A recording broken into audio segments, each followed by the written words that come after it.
elder statesman and Ijaw leader, Chief Edwin Clark, yesterday on the morning show, accused the immediate past governor of Delta State, Ifeanyi Okowa, of misappropriating over 1 trillion naira of the 13% oil derivation fund for the state. Recently, the executive governor, the former governor of Rivers State, Wike, revealed in one of his press conferences that so amount of money was paid to them by President Buhari's government under the 13% derivation. And the Delta State got over 250 billion naira. And this is what they took out. That's annoying the governor of Delta State. They issued statement criticizing criticizing Wike for interfering in their matters. But we thought there's need to know what has happened. So I wrote a letter to Okowa, to the governor, to account for the money he had been collecting. He didn't care. He said they had been spending the money. The answer they gave me, that they spent 5 billion naira in paying pensioners in Delta State. How does that come under 13%? Are pensioner oil producing pensioners? And they spend the money building a university in his own village with his money. So I wrote him, I decided to employ a lawyer who went to the Federal Accountant General's office to obtain the certified copy of all the amount they paid to Delta State since 2007 to December 2022. And I got a letter from the Accountant General's office listing everything there, all what every oil producing state had been paid. And the one paid to Delta State came to 1 trillion 760-something billion naira. Ordinary loan from 2007 to June 2015 received about 700,000 billion. The balance was paid to Okowa because oil was coming very easily in large number and prices were high. So what he was paid was 1 trillion.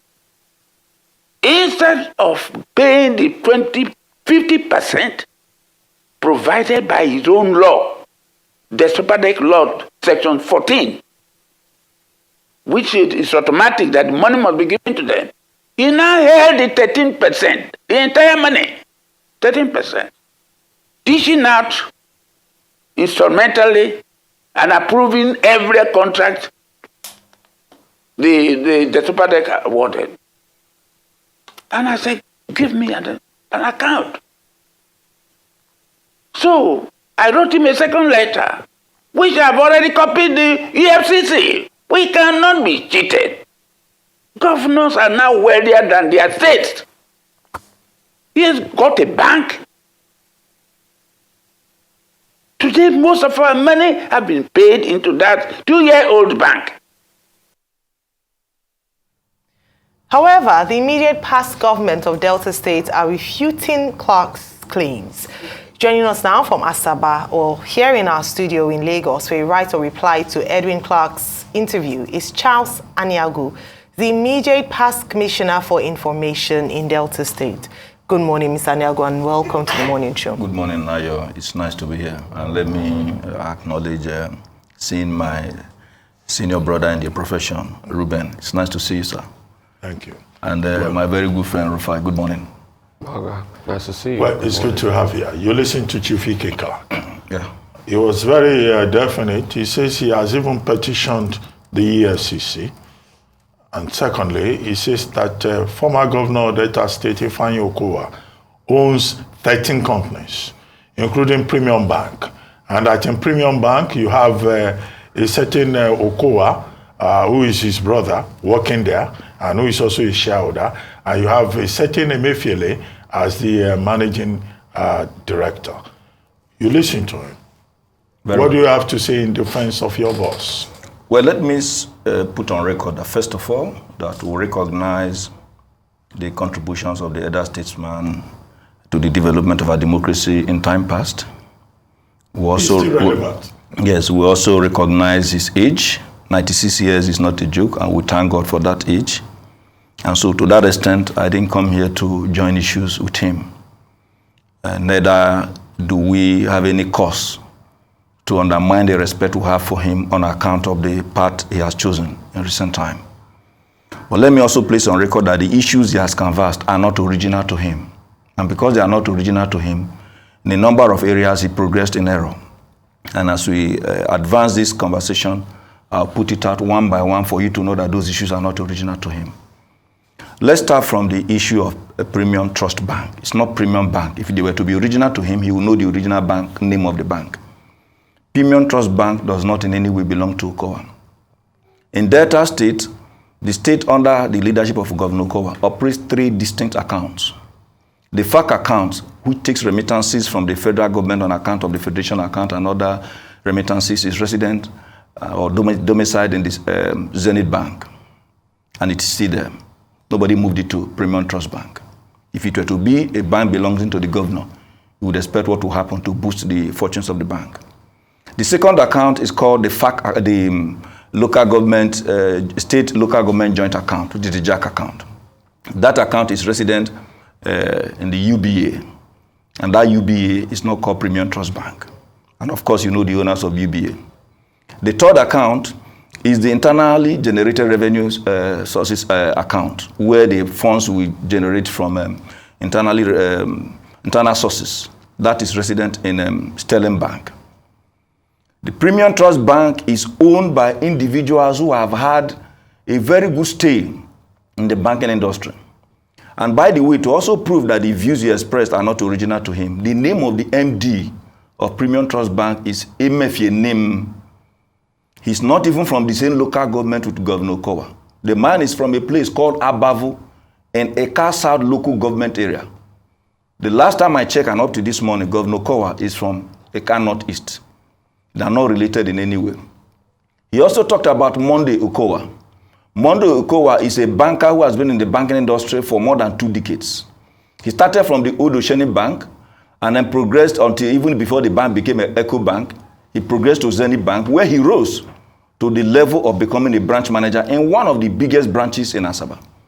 And when this new bank came on stream, just like you saw people moving from Wema Bank, Afribank and others to UBA and the rest, he also moved to Premium Trust Bank. I needed to lay this foundation for you to know that indeed, that the views expressed by the elder statesman are not original to him. Now let me leave the issue of the bank, because the bank they are doing their own business, and we believe that they are doing it in line with the banking principles. And so it doesn't belong in any way to Governor Okowa. Now, he talked about the issue of 13% derivation, and he started by saying that the governor of Rivers State was the one who made public the fact that there were funds to be remitted to the states on account of shortfalls in the 13% derivation. That is not true. In the first place, at what time did Wike make it known that money was given to them? That was after Delta State government, under the leadership of Governor Okowa, had approached the State Assembly to seek for what we call discounted loan based on what was supposed to be coming in. And up to today, what the federal government said is that they will not be in a position to remit the entire money at once, and that they will pay instrumentally for a period of 5 years. And when we went to the State Assembly and we publicized it in line with our transparency principle, and perhaps the governor of Rivers State, knowing that people will ask questions, now came and said, I thank you, Buhari, for giving me all the money. My senior brother, Ruben, at what time did anybody report in this country that Buhari do that 200 billion and give to one state? Is it too small that the federal government will give you over 200 billion and the federal government will keep quiet?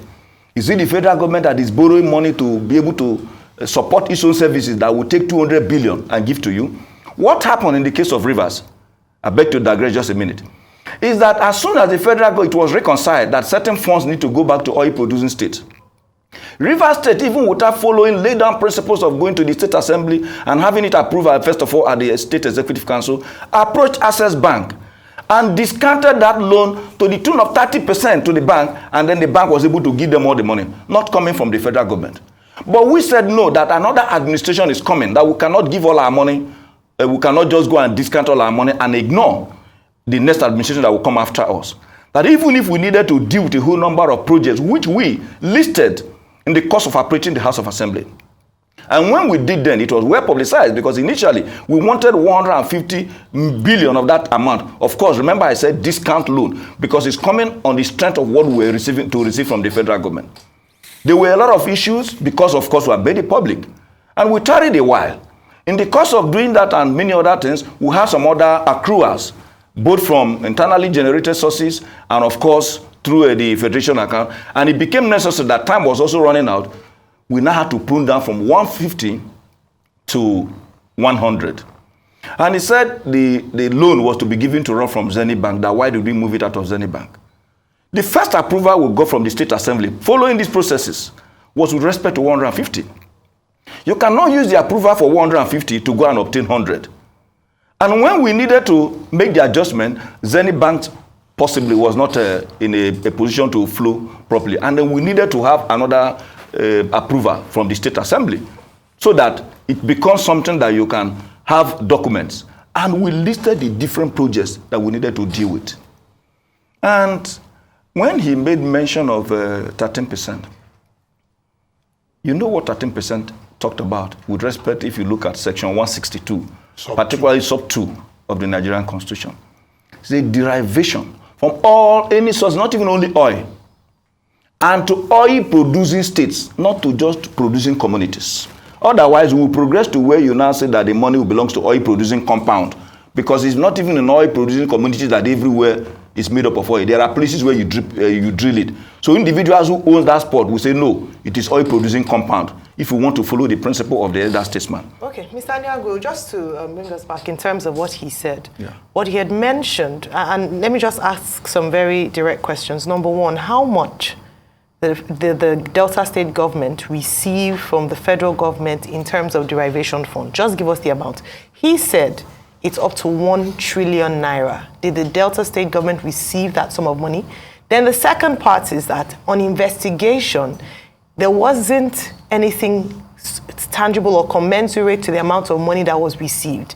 The only thing you talked about was paying of pensioners, which was 5 billion naira, and that's just a drop in the ocean when you look at the total amount that was supposed to have been collected in terms of the derivation fund. So I'd like you to clear the air. How much did Delta State government receive, and what did the government do with the amount of money? I mean, you talked about the loans, but what projects, what things did you do? Then going to the, to the oil-producing compound and so on, what he had said was that, as been proposed previously, 50% was proposed to have gone to these communities, oil-producing communities. What's your take on your response to these statements that he made? Well, thank you very much, Ayo. If you listen to him, he was talking about even from 2007, in which case he was also including the administration of the predecessor of Governor Kowa, Dr. Emmanuel Eweta Odoa. I don't want to go into an administration that was not part of. He was also wrong to claim that it was 300 billion, it was 1 trillion that came in. He said 1.7. Yes, as an administration, for the period of 8 years, we received, in terms of funds that came from Federation account, of course, you know that even the derivation, all of them flew from that process. In terms of our internally generated revenue, for that period, we generated about 500 and a little fraction billion. And then we got as much as 2.1 trillion that came in. I'm talking about generally now, all the funds that came in. And in all these funds, we had our budget year in, year out, stating what we needed to do. And of course, you know that we also have a body, a setup which is called the SOPADEC, for the purpose of addressing certain challenges in oil-producing communities. You should know that the development and the governance of a state is not only restricted to just some few infrastructure. The people who live in oil-producing communities are not restricted to oil-producing communities. They also travel. They are part of the people who also work in the main government of a state. If not, why are we just getting even 30%? Why don't the oil-producing states or communities say that every money you are getting from oil must go to them, in which case you don't need to even give those, when indeed we belong to a federation called Nigeria. So when you also bring it down to the level of the states, you discover that when you have your 13% derivation, some individuals and the likes of our elder statesmen would want you to say, because this money is coming on account of oil that is drilled in point A or point B, that you should take the whole money and give to them, as if we are going to have two governments. There's only one government. And the people who live in these oil communities are part of that government. They are part of the workers in the civil service of that government. The roads that you construct, even communities that are not oil producing, are also plied by people who also from these oil producing communities. The peace, which is the number one thing that we brought to bear. And if you look at the provision of the Nigerian Constitution, section 14, subsection 2, paragraph B, you will discover that first of all, paramount, the security and the welfare of the people is the primary purpose of government. And that we have done. What were we in Delta before? We were about number 4 in oil production. What did Okowa do for us to go to number 1? He brought peace. And how did he bring peace?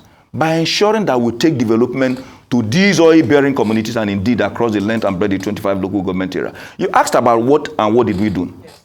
We did not only pay pension. We only gave grant. The one he was talking about was a grant we gave to local government pensioners, that even if they are not part of the employees of the state government, because they are from Delta, we needed to also address their plight, and we brought out 5 billion and said, please, use it to mitigate the effect of the pension arrears. We listed the many projects, even at the time we approached the bank for the discount loan.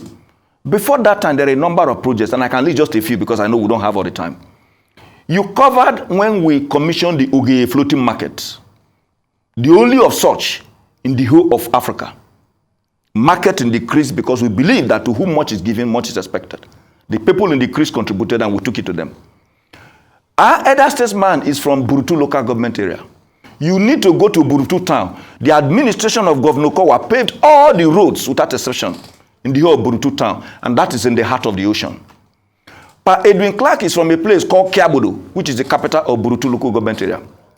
Today, we are building a technical school that could pass for a university in Kiabodo, in addition to other internal roads. You get to Okerenkoko, we have paved the internal roads in Okerenkoko. We defied that issue of saying that building in the creeks is a no-go area. We did that, and when you hear that there is so much peace in Delta, unlike what you are used to, it was not because we consulted a native doctor to make everybody to calm down. It was because we took away the projects from the pipeline, which was the reason why the pipes were very attractive in the past. And we put those projects on the ground. And when the people started seeing the projects, and they say it means government can work, and they gave us their cooperation. Okay. And so that is the reason why we moved to number 1, because we got the peace. And that peace has been sustained on account of the milestones recorded by the administration of Governor Kowa. Okay, can I come in? Let's get specific numbers. Yes. How much was given to the Sopadec last year, a year before last? Maybe let's get numbers for the last 4 years. Every single year. That's number 1. How much was given to? In the course of our administration, we are giving to the Sopadec over 208 billion. It's over 208 billion. Yes. Given to the Sopadec in 8 years, right? Yes. In 8 years. Yes. That's number 1. Number 2, I also want to get, details and facts as regards this project. And you brought a paper here. I think you can open it up. Let's see the handover finance notes. I also want to get details and facts of how much, has been spent on these specific projects you talked about. Because what they keep saying in other parts of Delta is that the projects are nucleated to where the governor is from. That they don't do other things. The governor is not from Ogedimigun, where we have the floating market. That they don't do other things for other areas. That's the sentiment in town. So please, I want you to give us facts based on that, the breakdown by breakdown projects that were done and how much they cost, for all of these deployments and all of that. So please read out the details for us. I will give you the details. I just wish you have all the time. No, just read it out. The issue, before I go to even issue of reading out all the details that you're asking for. Yes. Let me tell you that even when you say we should mention the projects one by one, the number of projects executed by Governor Kowa is not what I can list even a whole day one by one. Fine, if you go to, for instance, issue of roads, issue of roads, we have built about 2,000 kilometers of roads, scattered across the 25 local government areas. Can you make this available so that we'll publish afterwards? Yes, I will give you whatever facts you need about what we have done. Yes. In the 8 years of our administration, year by year, we listed the budgets that we had, and then what we expended. For instance, let me start from the issue of IGR. Yeah. At the time we came in, we were having as something in the region of 53 billion as IGR. We have grown it to the level of 79 billion. We did not grow it by overtaxing our people. We grew it by expanding the tax net. But your debt is still high in Delta State. No. It depends on what debt you are talking about. Yeah. If you look at the debt you are talking about, you'll be able to distinguish contractual agreement because we have a whole lot of projects. Yeah, but your debt is still well over 200 billion based on. No, then if you calculate also what the federal government is owing us, then you discount it and you discover that we are just next in FCT in terms of sustainability. But people are saying, why that high debt? No, I'm telling you, because we have projects. Okay, go ahead. The debt we are talking about is contractual, largely. Go ahead with that data. Now, the data I'm going to give you, it has to do with what we have put together. No, the budget. Yes, this particular one is on the issue of IGR. I have already mentioned, so I don't need to begin to stay with the IGR. Yeah. I'll give you what we have received from federation accounts in the course of this period we are talking about.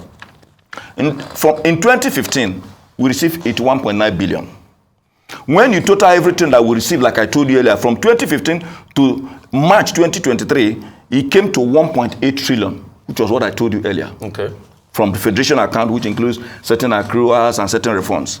From Paris Club refund, we got 98 billion. Okay. From budget support facility, and why are we getting budget support facility? The World Bank introduced a program called SIFTAS, which is State Transparency, Fiscal Accountability and Responsibility Project. And they said because we made different DLIs mean direct line indicators, disbursement indicators, that because we did very well, we got over, from the World Bank, close to 20 billion naira. Because they believe that we have done so everything really is close to 17 billion. Yeah. Yes. Now when you plus it to the 500 and something billion that I told you earlier that we have been able to drive our internally generated revenue in the course of 8 years, you will discover how we got to the amount I mentioned earlier.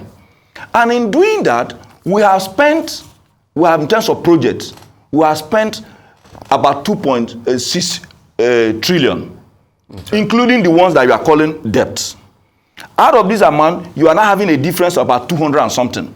That 200 and something falls into that threshold. You remember, I talked about the 240. He said federal government gave us 250 billion. That's not true.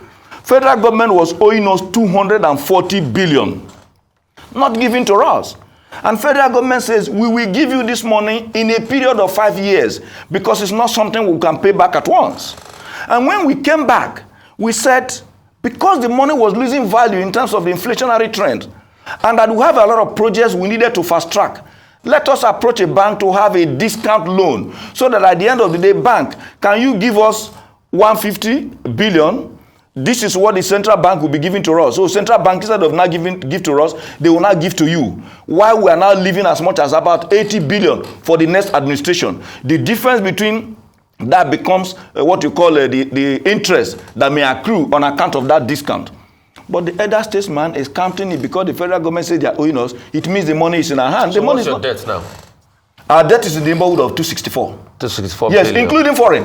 Okay, including and foreign. And of course, remember I said a large portion of it is contractual. So you took over 2 trillion in 8 years. Your debt is over 264 billion. And the debt you did project first of all, because we have a lot of projects. If you come to data, for instance, you mentioned something a while ago, and I need to correct it. It is not true that the projects are located in the governor's town. That is not true. I mentioned Ogedimegu, the floating market. I mentioned internal roads in Ukrenko. I mentioned internal roads in Burutu. I mentioned even what's it called, Coca Bridges, and many others. Because of time, it's across the state. I would like to have this document, if you can. Charles, you know, as we begin to wrap up. Right. Okay, you guys are out. Obera Wori is there now. But when Chief Edwin Clark was on this program, he kept insisting that he knew what he was talking about. And maybe it's on the strength of that he has petitioned the EFCC. Are you telling us that the old man is a liar? I'm not saying he's a liar. No, I'm only saying that those issues are not original to him. No. Are they not the same thing? You are saying that the 96-year-old statesman was lying. That's more or less what you are saying. That's number one. Number two, there's this person who has sent a message. He says, Dr. Abati, please, ignore whatever our brother Charles Aniagwu is going to say on your program now to defend his Oga, former Governor Okowa. I beg you and your Arise News team to come over to Delta State, starting from Warri, and see for yourselves the sad facts on ground. It hurts me every time I see Charles Aniagwu come on various media stations to present what is the opposite of the sad reality in my Delta State. This is another person, not Chief E.K. Clark, saying that the reality in Delta State is a sad one. What do you have to say? Briefly. Well, in the case of the elder statesman, he progressed in error. So I wouldn't know whether that means lying, but I said he progressed in error. The issues he puts across are not original to him. In the course of the election, he had his own candidates. In the state election, we defeated that candidate. Perhaps the anger of his candidate losing is still possibly part of what is fueling his opposition. And whoever it is that's my brother that sent this to you, I will actually agree that you come to Delta. When you come to Delta, you will see the difference that Governor Okowa has been able to make in terms of infrastructure. Now, very quickly, he also talked about the issue of betrayal with respect to the political setting. And he said that in Asaba, governors met and agreed that the presidency will come to the south. That was not true. You need to go and Google it. When governors convert on Asaba, they discussed the issue of open grazing. It was in Lagos that governors, and at that time it was not even part of the agenda, it was an addendum introduced by the governor of Ondo State, where they talked about the issue of whether they would like. And don't forget, you are talking about people from different political parties. And so when our elder statesman claimed that they came to Asaba and that we deceived them, it is not true. You knew what happened with respect to how the PDP threw their ticket open. And so we plead with the elder statesman, the respect we have for him, we are not going to be in a hurry to withdraw it. If not for his age, I can bet you that my principal would have been in a position to proceed to court. But when you drag a 96-year-old person to court in Africa where there's a whole lot of sentiments, the public will turn it and begin to say, why are you fighting an old man? But we plead with him to leave those persons who are giving him these stories that are at variance with reality. The development in Delta is what we are very, very proud of. It's not about what I'm saying on TV. We would wish that any one of you across the length and breadth of this country could come and see facts on ground. And you begin to wonder, how did Governor Okowa even manage to put all those projects on ground? Anytime, any day, we will be ready to face anybody physically, that is to come, not just to talk on TV. We will show you project point by point, whether it's the state secretariat, which is #1 in the country, or whether it's the different bridges we are built, or the technical schools, colleges we are built. We are the only state in this country that established 3 universities in one fell swoop. And not only that we built 3 universities, we are funding them. We are the only state in this country where even when every other state university was on strike, well, our higher institutions never went that way. Clark said one of those universities was built in Okowa's village. University of Delta, Abo. I went to Okowa build it in his village. Abo is in Eka South. Okowa is from Eka Northeast. So he said those things, and because that's why I'm saying that these issues are not original to him. He said the MD of Premium Trust Bank is from Okowa's village. They are not even from the same local government. And I told you the issue of Mondo Okowa is talking about somebody who has been in the banking sector for more than 2 decades and was even already a branch manager in a very big bank in Zenith Bank. So the elder statesman will want to urge him that whenever other persons who have political issues come to him to paint these pictures, that it will be very wonderful for him to cross-check. Okay, Charles Aniagwu, you've had your right of reply to Chief Edwin Clark on matters arising from Delta State.